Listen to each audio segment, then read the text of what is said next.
Hello and welcome to this video where, through considering study methods, we will understand how we can manage our attention and thinking to much better achieve in all of our study. Here are some questions that I would want you to think about now. You can pause the video and consider them, or just listen to some of the possible answers that I've heard before. The first question, of course, is: can you speed read or skim? By the nature of university, you will be given too much information to read. It is up to you to find ways of dealing with too much information. The next question is do you plan what you will read before you actually read it? And again, the nature of reading can be that some people start from the first word and they read every single word in detail. With the time you have and the nature of the reading that you have to do, this is not always efficient. And finally, in this section, when you come to return to your notes, you are also aiming to return to your understanding. Learning is essentially the act of forgetting and then remembering. If you cannot remember something that you have learnt, was that ever truly learnt? And finally, a deeper question is: how are you going to deal with the demands of too much material at university? And these skills of dealing with having to read too much material are going to be essential, not just for A-level, but for university and beyond. So, 3 key questions based on there. What is the purpose of A-level study or EPQ study? What are the principles of using Cornell notes? How can we use ICT to produce, review and reflect on those notes skillfully?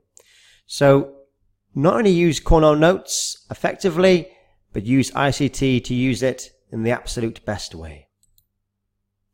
So one thought that you might have is that you don't need to have a system of note-taking.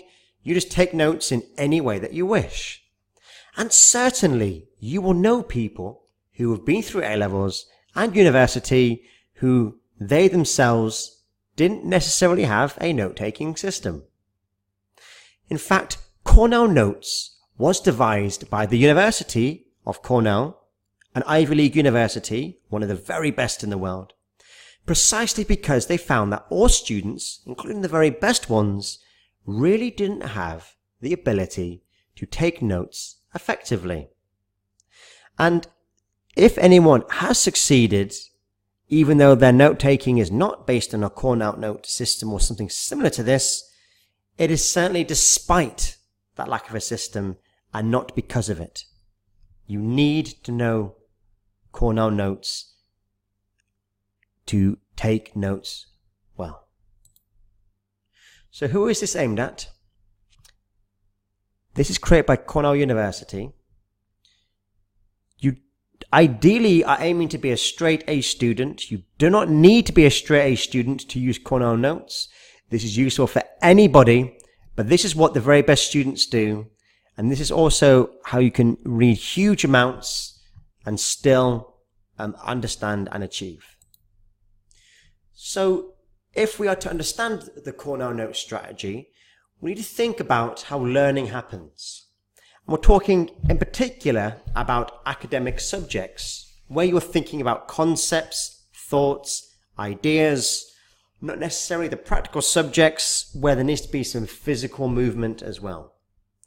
So these 3 points are absolutely key. It is possible to do a task. You can do an essay. You can do a textbook. But you don't actually always have to think deeply about it. You only think about the task given to you. No one truly understands what the mind is. Well, we link this idea of the mind to the physicality of the brain. And certainly there are scientists of the brain, we call them cognitive scientists, who try to match brain activity with thinking, and therefore thinking with learning. The question you want to ask yourself is this: Just because you've completed an activity in class or you have read through a book or a chapter, is that really enough to learn it? Like I said before, learning is about remembering and forgetting. To do this, we need to actually organize in our notes how we are to return to what we learnt previously. And if you do not do this, and it is up to you to organize this, then quite simply, you will not learn effectively enough in A-level to get the grades you need to go to the best universities. This point here is absolutely key. Brain activity is linked to learning. We need to think in terms of questions, of controversies, of contradictions, and not just think in terms of reducing things always to absolute clarity. So the question you want to ask yourself is, how often do you return to what you have learnt? One fallacy, one falsehood that every person has is that they underestimate how much they will remember something that they know at the moment. All of us, we all believe that we will remember much more about what we have already learnt or have already thought than actually we do. We must book in to return to something in the mind to make it flourish like a garden. So what is the end game of studying? Well, ultimately, is to be able to handle too much information, to know what information is important and what information is extraneous and not important. We also need to be able to make a judgment about what we are to study. At university, this is especially important, but this will operate in your A-levels as well. And you want to ultimately be an expert in reading too much information and know how to turn that information into more compressed notes. So what is the nature of A-level and university? Well, one, you're expected to study too much. You're expected to have too much information given to you. You're expected to be a little bit overwhelmed, and you're expected to find ways of handling that. To do that, you need to be independent in your study. If you know that you are not organized and that if you come to a free period, you're just going to sit on a sofa, bear in mind it is much more enjoyable to sit on a sofa and socialize outside of school knowing that you have studied rather than spending too many, if any, of your study periods socializing and not really thinking about your studies, and then of course you come up to have issues near your exams. The nature again of A-levels university is that you are revising those notes and information. You are returning to them. So what does bad studying look like? Well, you can get some very good students that read everything in detail initially. So you take all of a textbook, you spend hours and hours reading all through it in detail, every word being analyzed, taking huge amounts of time, and you maybe don't really understand it and you don't really organize it. You need to use the contents pages in your textbooks, in the work that the teacher gives you, to plan an overview of what you will read and reread. And in terms of being organized in your time, you need to ensure that you don't just make a plan and stick to it, but that you make a plan, you stick to it initially, and then you adjust it in accordance with your life and what you find works. And this really needs to happen once every week or 2 weeks. You need to work on a weekly cycle in your studying. So, this is a very important question, as SpongeBob here is demonstrating. Just because you feel you have worked hard, have you learnt? I would say there is nothing more common in this world than people with talent who have failed. And the reason why is because if you work hard, then it feels like a physical activity. It feels that you have really tried your best. But just because you might end up red-eyed and with a headache from studying too much, unless you use these notes that we're showing you, these principles that we're showing you, you aren't necessarily going to learn. So what then is the principle behind Cornell notes? 1. You need to have an overview of the reading before you read in detail. So you skim read the reading to start off with. You then return to the material 2 to 3 occasions, and this needs to be interspaced. And finally, you need to organize your thinking in terms of questions. And it's not possible, particularly with the humanities, or actually with any subject, to create enough questions to necessarily cover everything you have learned. Instead, you need to be able to have a small number of questions and to trust that those questions will allow your thinking to expand onto other areas. So, what might be an example of Cornell notes? Well, this video is going to last for 5 minutes and 25 seconds. Hi everyone, welcome. This is Mr. Osher's biology class, and today I'm going to be teaching you how to take Cornell notes. Cornell notes are really...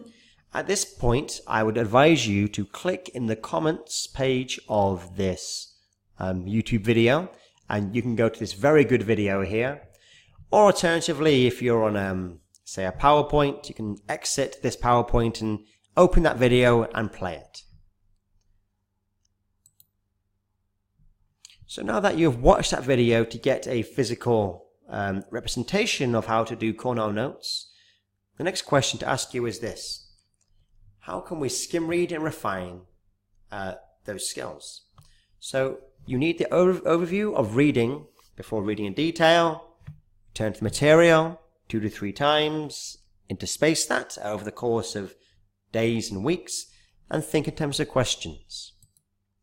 So this next video is going to be based upon the science of reading speed.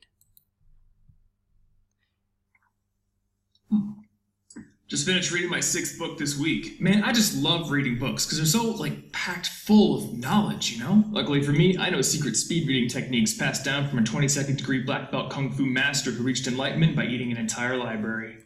Okay, so this guy's really keen in his speed reading. Again, you can find this video on YouTube yourself and look at some speed reading secrets. Again, you can either click on the link in the description of this video, or if you're watching this in the classroom, teacher, you can exit this video and find the speed reading video on the internet should you choose. So, in terms of using Cornell notes in OneNote, here is an example of how to do so. Again, I'll play this for a few moments. You can carry on watching it if you wish.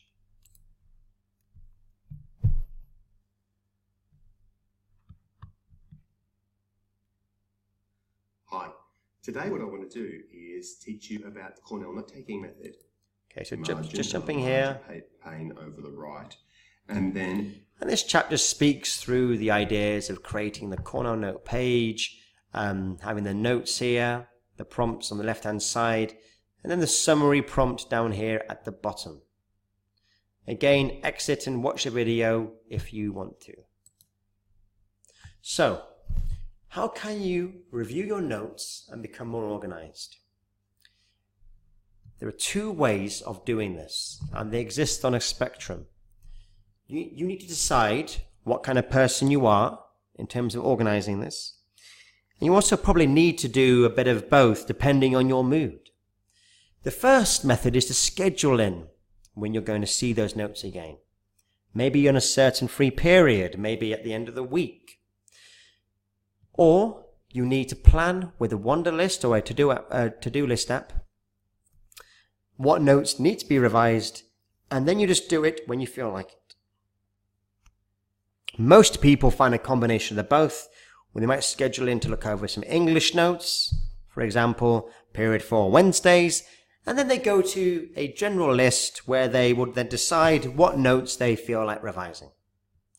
Remember, review in terms of actually writing or saying answers. You can also review by viewing OneNote on your phone, and again, adding audio responses. Try to do, I think, the review so socially. That is really going to help you.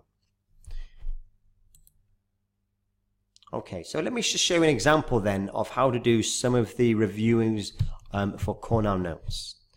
So if we go to, say, this web page that I've inserted based upon the context of Mary Shelley's Frankenstein, I look down here and we can see here that it talks about how this text still resonates with readers almost 2 centuries later. And I would want to create a question based on that. And often the question, so I start off with to what extent. And to what extent is based on what I call a dialectic question. And dialectic means that you try to think of answers both for and against to find a balance between them. So here I would say, to what extent is Frankenstein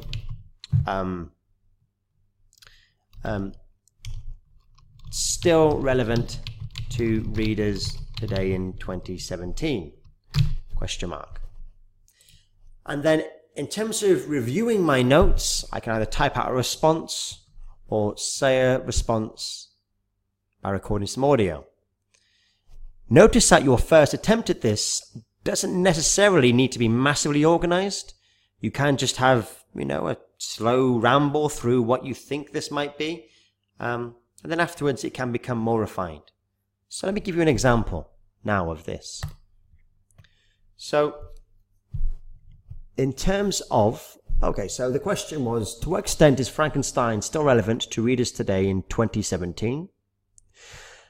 What makes this Gothic classic resonate with readers is the fact that it raises questions of morality and science.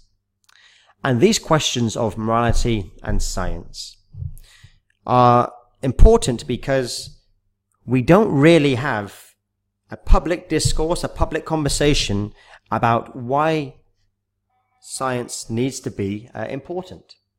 Instead, I think we have this notion of science is perhaps its own form of religion, its own form of moral code, and we don't necessarily have one source of information for what we think are moral actions.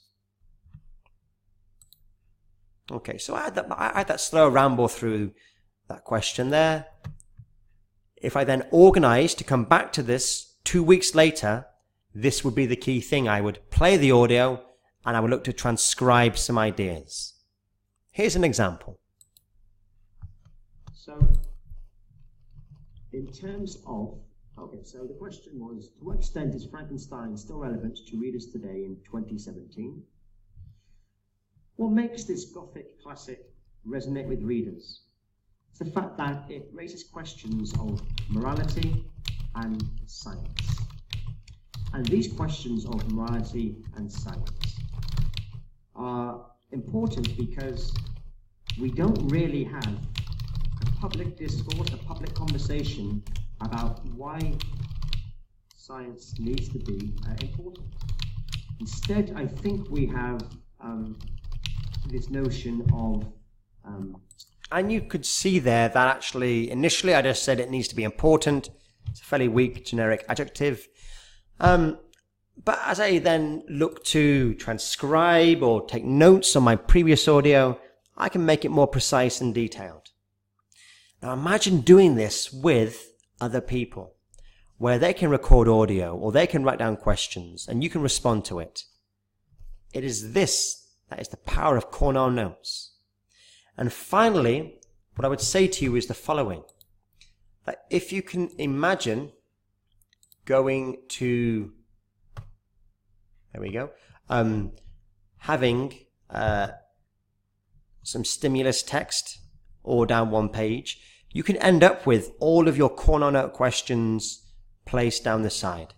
And you can record and respond to the point where your revision, 1 week or 2 weeks out, would be to respond to, say, 100 questions for each subject or each paper. This will not be long to do, and your confidence and your ability to compress and that knowledge in your notes is powerful, and your confidence in terms of your ability to expand that knowledge in the context of exam will be massively improved. So, to summarize this, we need to reflect on notes and sift through ideas. You need to find a method of organizing your notes that works for you.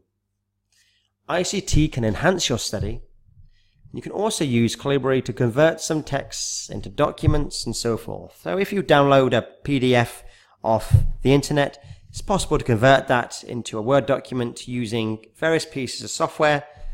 If you Google this word, then you can find some useful software that can help you with this. I hope this is useful. Look at the other videos as well. Talk to your teacher, talk to your friends, and most importantly, think about what works for you and aim to use this Cornell note system to succeed in your A-levels and beyond.